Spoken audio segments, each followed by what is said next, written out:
Capítulo 6. Gilderoy Lockhart. No dia seguinte, porém, Harry mal conseguiu sorrir.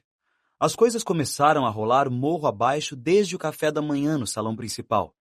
As 4 mesas compridas, cada uma de uma casa, estavam cobertas de terrinas de mingau de aveia, travessas de peixe defumado, montanhas de torradas e pratos com ovos e bacon sob o céu encantado, hoje toldado por nuvens cinzentas. Harry e Rony sentaram-se à mesa da Grifinória ao lado de Hermione, que tinha um exemplar de Excursões com Vampiros aberto e apoiado numa jarra de leite. Havia uma certa formalidade na maneira como deu bom dia, o que informou a Harry que ela continuava a desaprovar a maneira como os garotos tinham chegado. Neville Longbottom, por outro lado, cumprimentou-os animado. Neville era um menino de rosto redondo e dado a acidentes, com a pior memória que Harry já vira em alguém.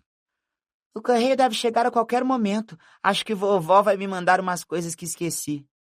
Harry mal tinha começado a comer o mingau, quando, a confirmar o comentário, ouviu-se um rumorejo de asas no alto, e uma centena de corujas entrou, descrevendo círculos pelo salão e deixando cair cartas e pacotes entre os alunos que tagarelavam. Um grande embrulho disforme bateu na cabeça de Neville, e 1 segundo depois, alguma coisa grande e cinzenta caiu na jarra de Hermione, salpicando todo mundo com leite e penas. Arrow! Exclamou Rony, puxando pelos pés a coruja molhada para fora da jarra. Arrow caiu desmaiada em cima da mesa, as pernas para cima e um envelope vermelho e úmido no bico. Ah, não! Exclamou Rony. Tudo bem, ele ainda está vivo, disse Hermione, cutucando Arrow devagarinho com a ponta do dedo. Não é isso. É isto. Rony estava apontando para o envelope vermelho. Parecia um envelope comum para Harry, mas Rony e Neville olhavam para ele como se fosse explodir. — Que foi? Perguntou Harry. Ela me mandou um berrador, disse Rony baixinho. É melhor abrir, Rony, sugeriu Neville com um sussurro tímido. Vai ser pior se você não abrir. Minha avó um dia me mandou um e eu não dei atenção. Ele engoliu em seco. Foi horrível. Harry olhava dos rostos paralisados dos amigos para o envelope vermelho. — Que é um berrador? Perguntou. Mas toda a atenção de Rony estava fixa na carta, que começara a fumegar nos cantos. — Abra, insistiu Neville. Termina em poucos minutos. Rony estendeu a mão trêmula, tirou o envelope do bico de Arrow e abriu-o. Neville enfiou os dedos nos ouvidos. Uma fração de segundos, Harry descobriu o porquê. Pensou por um instante que o envelope explodira. Um estrondo encheu o enorme salão, sacudindo a poeira do teto. Roubaram o carro! Eu não teria me surpreendido se o tivessem expulsado. Espere até eu pôr as mãos em você. Suponho que não parou para pensar no que seu pai e eu passamos quando vimos que o carro tinha desaparecido. Os berros da senhora Weasley, 100 vezes mais altos do que de costume, fizeram os pratos e talheres se entrechocarem na mesa e produziram um eco ensurdecedor nas paredes de pedra. As pessoas por todo o salão se viraram para ver quem recebera o berrador, e Rony afundou tanto na cadeira que só deixara a testa vermelha visível. Carta de Dumbledore a noite passada. Pensei que seu pai ia morrer de vergonha. Não o educamos para se comportar assim. Você e Harry podiam ter morrido. Harry estava imaginando quando é que seu nome iria aparecer. Fez muita força para fingir que não estava escutando a voz que fazia seus tímpanos latejarem. Absolutamente desgostosa. Seu pai está enfrentando um inquérito no trabalho e é tudo culpa sua. E se você sair um dedinho da linha, vamos trazê-lo direto para casa. Seguiu-se um silêncio que chegou a ecoar.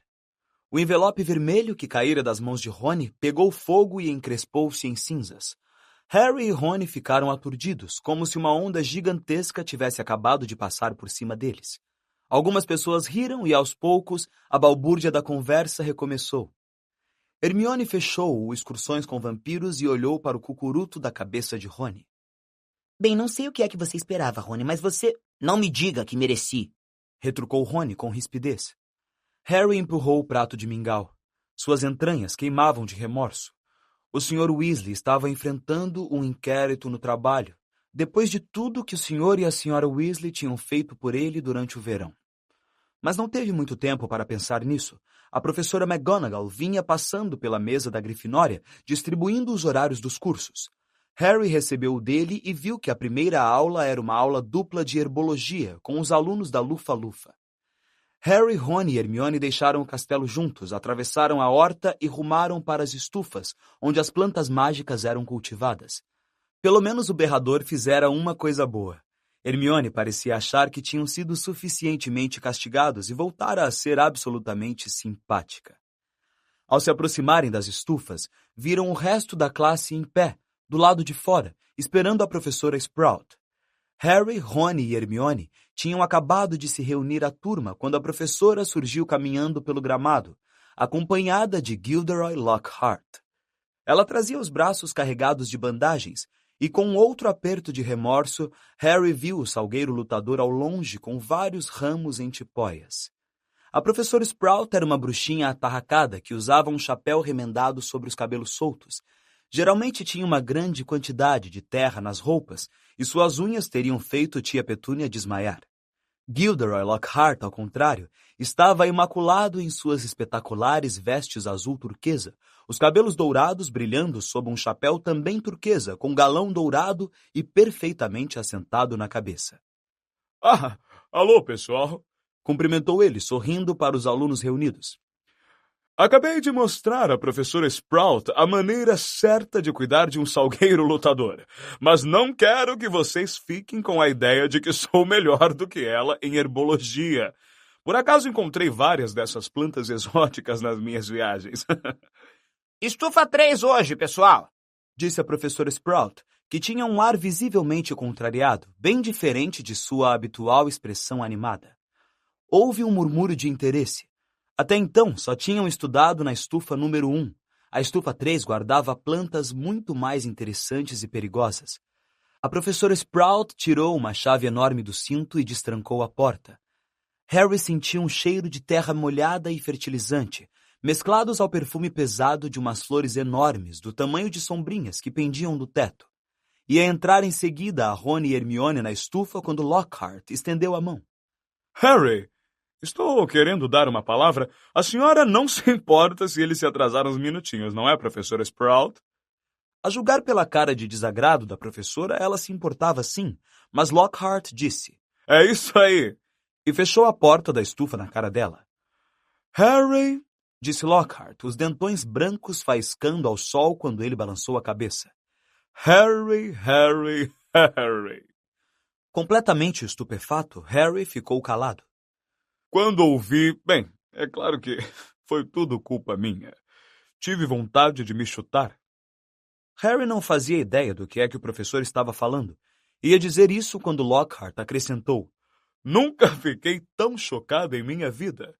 Chegar a Hogwarts num carro voador.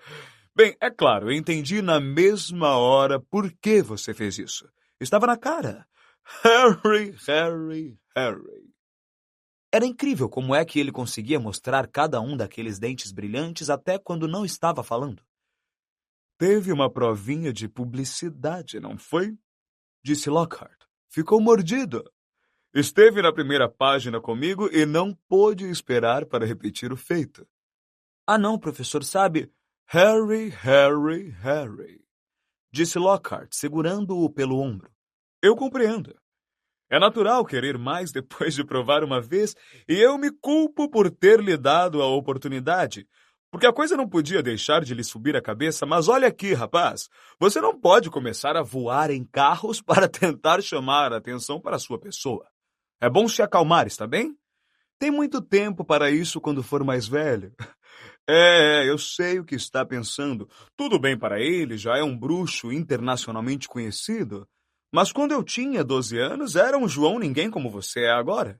Diria até que era mais João Ninguém. Quero dizer, algumas pessoas já ouviram falar de você, não é mesmo? Todo aquele episódio com aquele que não deve ser nomeado.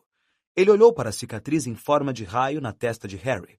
Eu sei. Não é tão bom quanto ganhar o prêmio do sorriso mais atraente do Semanário dos Bruxos 5 vezes seguidas, como eu.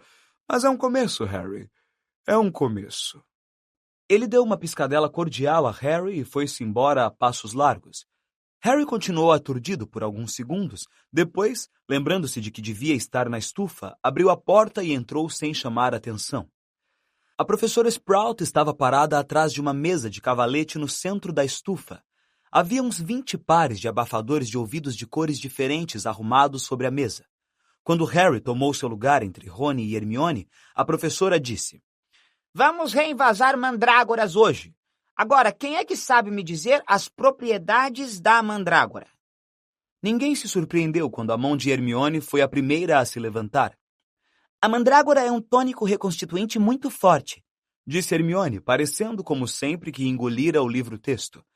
É usada para trazer de volta as pessoas que foram transformadas ou foram enfeitiçadas no seu estado natural. Excelente! 10 pontos para a Grifinória, disse a professora Sprout. A mandrágora é parte essencial da maioria dos antídotos, mas é também perigosa. Quem sabe me dizer o porquê? A mão de Hermione errou por pouco os óculos de Harry quando ela a levantou mais uma vez. O grito da mandrágora é fatal para quem o ouve, disse a garota prontamente. Exatamente, mais 10 pontos. Agora, as mandrágoras que temos aqui ainda são muito novinhas. Ela apontou para uma fileira de tabuleiros fundos ao falar e todos se aproximaram para ver melhor. Umas 100 moitinhas repolhudas, verde e arroxeadas, cresciam em fileiras nos tabuleiros. Não pareciam ter nada demais para Harry, que não fazia a menor ideia do que Hermione quisera dizer com o grito da mandrágora. Agora apanhem um par de abafadores de ouvidos, mandou a professora. Os alunos correram para a mesa para tentar apanhar um par que não fosse peludo nem cor-de-rosa. Quando eu mandar vocês colocarem os abafadores, certifiquem-se de que suas orelhas ficaram completamente cobertas, disse ela. Quando for seguro remover os abafadores, eu erguerei o polegar para vocês. Certo? Coloquem os abafadores. Harry ajustou os abafadores nos ouvidos. Eles vedaram completamente o som. A professora Sprout colocou o seu par peludo e cor-de-rosa nas orelhas, enrolou as mangas das vestes, agarrou uma moitinha de mandrágora com firmeza e puxou-a com força. Harry deixou escapar uma exclamação de surpresa que ninguém ouviu. Em vez de raízes, um bebezinho extremamente feio saiu da terra. As folhas cresciam diretamente de sua cabeça. Ele tinha a pele verde clara malhada e era visível que berrava a plenos pulmões. A professora tirou um vaso de plantas grande de sob a bancada e mergulhou nele a mandrágora, cobrindo-a com um composto escuro e úmido até ficarem apenas as folhas visíveis. Depois limpou as mãos, fez sinal com o polegar para os alunos e retirou os abafadores dos ouvidos. As nossas mandrágoras são apenas mudinhas, por isso seus gritos ainda não dão para matar, disse ela calmamente, como se não tivesse feito nada mais excitante do que regar uma begônia. Mas elas deixarão vocês inconscientes por várias horas. E como tenho certeza de que nenhum de vocês quer perder o primeiro dia na escola, certifiquem-se de que seus abafadores estão no lugar antes de começarem a trabalhar. Chamarei sua atenção quando estiver na hora da saída. 4 para cada tabuleiro. Há um bom estoque de vasos aqui. O composto está nos sacos ali adiante e tenham cuidado com aquela planta de tentáculos venenosos. Está criando dentes. Ela deu uma palmada enérgica em uma planta vermelha e espinhosa ao falar, fazendo-a recolher os longos tentáculos que avançavam sorrateiramente pelo seu ombro.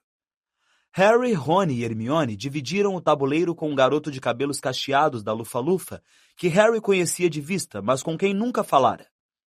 Justino Finch Flatley, apresentou-se animado, apertando a mão de Harry. Eu sei quem você é, claro, o famoso Harry Potter.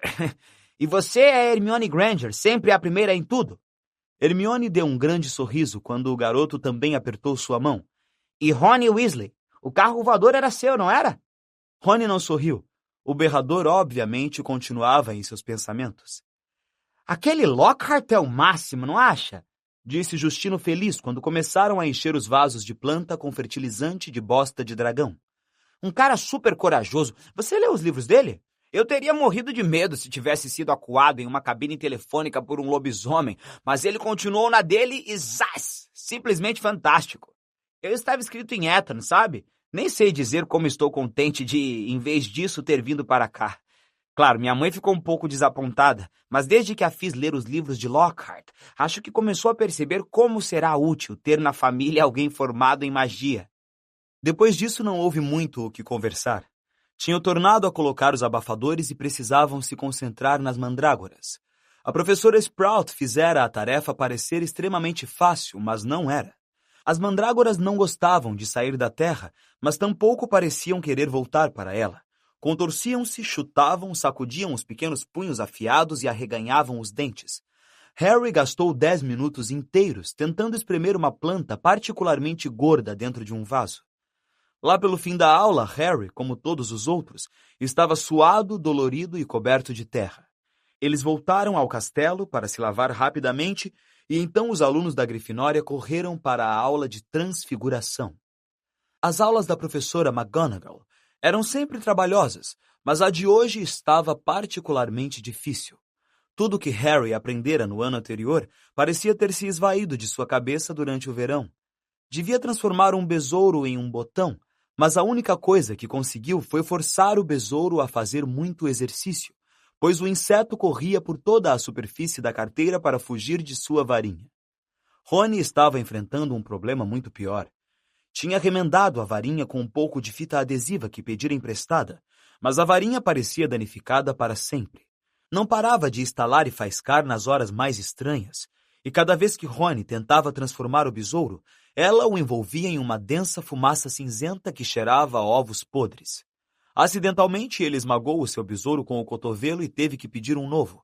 A professora McGonagall não ficou nada satisfeita. Foi um alívio para Harry ouvir a sineta para o almoço. Seu cérebro parecia ter virado uma esponja espremida. Todos saíram da sala exceto ele e Rony, que furioso dava golpes de varinha na carteira. Coisa burra, inútil! Escreva para casa pedindo uma nova, sugeriu Harry quando a varinha produziu uma saraivada de tiros feito um rojão. Ah, sim, e recebo outro berrador em resposta, disse Rony, enfiando na mochila a varinha que agora sibilava. A culpa é sua se sua varinha partiu. Os três amigos desceram para o refeitório, onde o humor de Rony não melhorou ao ver a coleção de botões perfeitos que Hermione mostrava ter feito na aula de transfiguração. Que vamos ter hoje à tarde? Perguntou Harry, mudando de assunto depressa. Defesa contra as artes das trevas, respondeu Hermione na mesma hora. Por quê? Perguntou Rony, apanhando o horário dela. Você sublinhou com coraçõezinhos as aulas de Lockhart. Hermione puxou o horário da mão de Rony, corando loucamente. Quando terminaram o almoço, os três saíram para o pátio nublado. Hermione se sentou em um degrau de pedra e tornou a enfiar o nariz em excursões com vampiros. Harry e Rony ficaram discutindo o quadribol durante vários minutos, até Harry perceber que estava sendo atentamente vigiado. Ao erguer os olhos, viu que o garoto miudinho de cabelos louros cinza que ele vira experimentando o chapéu seletor na véspera o encarava como que paralisado. Estava agarrado a um objeto que parecia uma máquina fotográfica de trouxas, e no momento em que Harry olhou para ele, ficou escarlate. Tudo bem, Harry? Sou Colin Creevey, disse o menino sem fôlego, adiantando-se hesitante. Sou da Grifinória também. Você acha que tem algum problema se... Posso tirar uma foto? Acrescentou, erguendo a máquina esperançoso. Uma foto? Repetiu Harry, sem entender. Para provar que conheci você, disse Colin Creevey, ansioso, aproximando-se mais. Sei tudo sobre você. Todo mundo me contou. Como foi que você sobreviveu quando você sabe quem tentou matá-lo, e como foi que ele desapareceu e tudo mais, e como você ainda conserva a cicatriz em forma de raio na testa. Seus olhos esquadrinharam a raiz dos cabelos de Harry. E um garoto no meu dormitório disse que se eu revelar o filme na posição correta, as fotos vão se mexer. Colin inspirou profundamente, estremecendo de excitação, e disse: Isto aqui é fantástico, não acha? Eu não sabia que as coisas estranhas que eu fazia eram magia até receber uma carta de Hogwarts. Meu pai é leiteiro, ele também não conseguia acreditar. Então estou tirando um montão de fotos para levar para ele. E seria bem bom se tivesse a sua. O garoto olhou para Harry como se implorasse. Quem sabe o seu amigo podia tirar e eu podia ficar do seu lado? E depois você podia autografar a foto? Autografar a foto? Você está distribuindo fotos autografadas, Potter? A voz de Draco Malfoy, alta e desdenhosa, ecoou pelo pátio. Ele parara logo atrás de Colin, ladeado como sempre que estava em Hogwarts, pelos capangas grandalhões Crabbe e Goyle. Todo mundo em fila! Gritou Malfoy para os outros alunos. Harry Potter está distribuindo fotos autografadas. Não estou não, disse Harry com raiva, cerrando os punhos. Cale a boca, Malfoy. Você está com inveja. Ouviu-se a voz fina de Colin, cujo corpo inteiro era da grossura do pescoço de Crabbe. Inveja? Disse Malfoy, que não precisava mais gritar. Metade do pátio estava escutando. De quê? Não quero uma cicatriz nojenta na minha testa, muito obrigado. Por mim, não acho que ter a cabeça aberta faz ninguém especial. Crabbe e Goyle davam risadinhas idiotas. Vá comer lesmas, Malfoy, disse Rony, furioso. Crabbe parou de rir e começou a esfregar os nós dos dedos de maneira ameaçadora. Cuidado, Weasley, caçoou Malfoy. Você não vai querer começar nenhuma confusão ou sua mamãe vai aparecer aqui para tirá-lo da escola. Ele imitou a voz aguda e penetrante. Se você sair um dedinho da linha... Um grupo de quintanistas da Sonserina que estava próximo deu gargalhadas ao ouvir isso. Weasley gostaria de ganhar uma foto autografada, Potter. Riu Malfoy. Valeria mais do que a casa inteira da família dele. Rony brandiu a varinha emendada, mas Hermione fechou excursões com vampiros com um estalo e cochichou. Cuidado! Que está acontecendo? Que está acontecendo?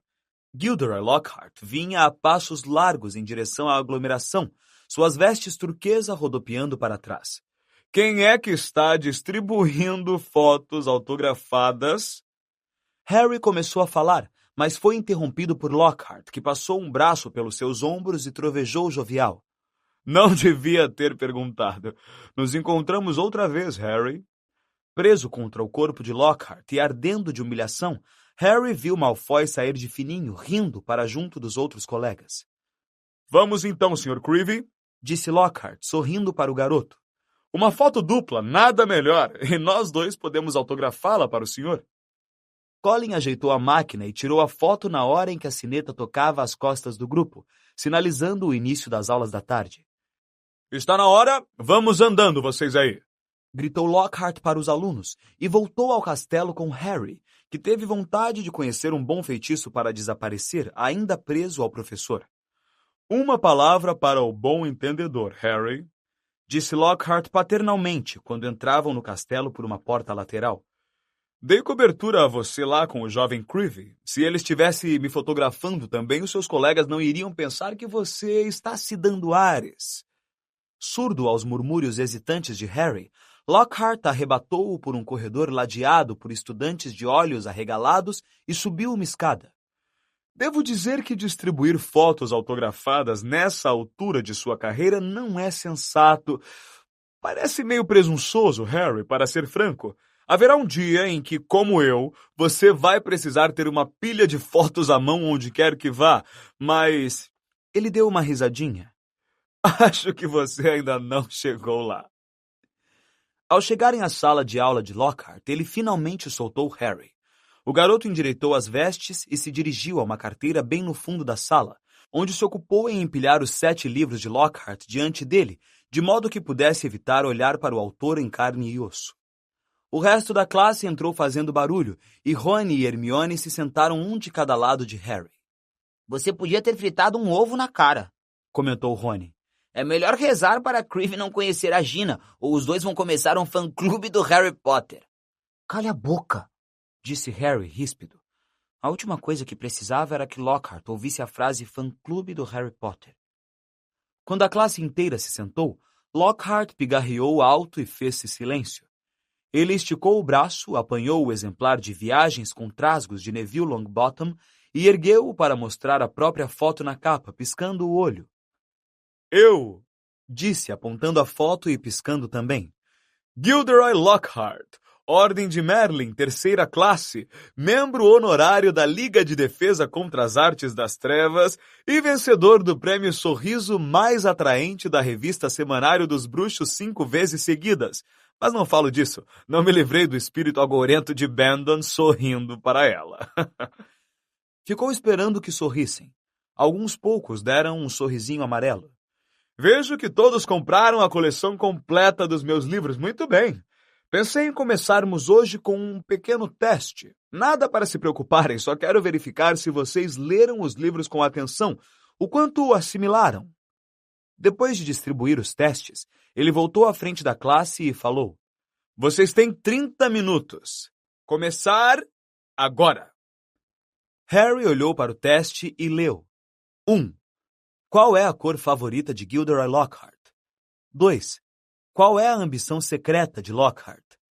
3. Qual é, na sua opinião, a maior realização de Gilderoy Lockhart até o momento? E as perguntas continuavam, ocupando 3 páginas até a última. 54. Quando é o aniversário de Gilderoy Lockhart e qual seria o presente ideal para ele? Meia hora depois, Lockhart recolheu os testes e folheou-os diante da classe. Quase ninguém se lembrou de que a minha cor favorita é lilás. Digo isto no 1 ano com o Yeti. E alguns de vocês precisam ler Passeios com Lobisomens com mais atenção. Afirmo claramente no capítulo 12 que o presente de aniversário ideal para mim seria a harmonia entre os povos mágicos e não mágicos, embora eu não recuse um garrafão do velho uísque de fogo Ogden. E deu outra piscadela travessa para os alunos. Rony fitava Lockhart com uma expressão de incredulidade no rosto. Simas Finnegan e Dino Thomas, que estavam sentados à frente, sacudiam-se de riso silencioso. Hermione, por outro lado, escutava Lockhart embevecida e atenta, e se assustou quando o ouviu mencionar seu nome. Mas a senhorita Hermione Granger sabia que a minha ambição secreta era livrar o mundo do mal e comercializar a minha própria linha de poções para os cabelos. Boa menina! Na realidade, ele virou o teste. Ela acertou tudo. Onde está a senhorita Hermione Granger? Hermione levantou a mão trêmula. Excelente, disse o sorridente Lockhart. Excelente mesmo. 10 pontos para a Grifinória. E agora ao trabalho. Virou-se para a mesa e depositou nela uma grande gaiola coberta. Agora fiquem prevenidos. É meu dever ensiná-los a se defender contra a pior criatura que se conhece no mundo da magia. Vocês podem estar diante dos seus maiores medos aqui nesta sala. Saibam que nenhum mal vai lhes acontecer enquanto eu estiver aqui. Só peço que fiquem calmos. Sem querer, Harry se curvou para um lado da pilha de livros que erguera para dar uma olhada melhor na gaiola. Lockhart colocou a mão na cobertura. Dino e Simas pararam de rir agora. Neville se afundou em sua carteira na primeira fila.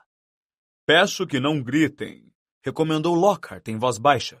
Pode provocá-los. E a classe inteira prendeu a respiração. Lockhart puxou a cobertura com um gesto largo. Sim, senhores, disse teatralmente. Diabretes da Cornualha recém-capturados. Simas Finnegan não conseguiu se controlar. Deixou escapar uma risada pelo nariz que nem mesmo Lockhart poderia confundir com um grito de terror. Que foi? Ele sorriu para Simas. Bem, eles não são muito perigosos, são? Engasgou-se Simas. Não tenha tanta certeza assim, disse Lockhart, sacudindo um dedo aborrecido para Simas. Esses bandidinhos podem ser diabolicamente astutos. Os diabretes eram azul elétrico e tinham uns 20 centímetros de altura, os rostos finos e as vozes tão agudas que pareciam um bando de periquitos fazendo algazarra. No instante em que a cobertura foi retirada, eles começaram a falar e a voar de maneira rápida e excitada, a sacudir as grades e a fazer caras esquisitas para as pessoas mais próximas. Certo, então, disse Lockhart em voz alta. Vamos ver o que vocês acham deles. E abriu a gaiola. Foi um pandemônio. Os diabretes disparavam em todas as direções como foguetes. 2 deles agarraram Neville pelas orelhas e o ergueram no ar. Vários outros voaram direto pelas janelas, fazendo cair uma chuva de estilhaços de vidro no canteiro. Os demais se puseram a destruir a sala de aula com mais eficiência do que um rinoceronte desembestado. Agarraram tinteiros e salpicaram a sala de tinta. Picaram livros e papéis. Arrancaram quadros das paredes, viraram a cesta de lixo, pegaram as mochilas e livros e os atiraram contra as vidraças quebradas.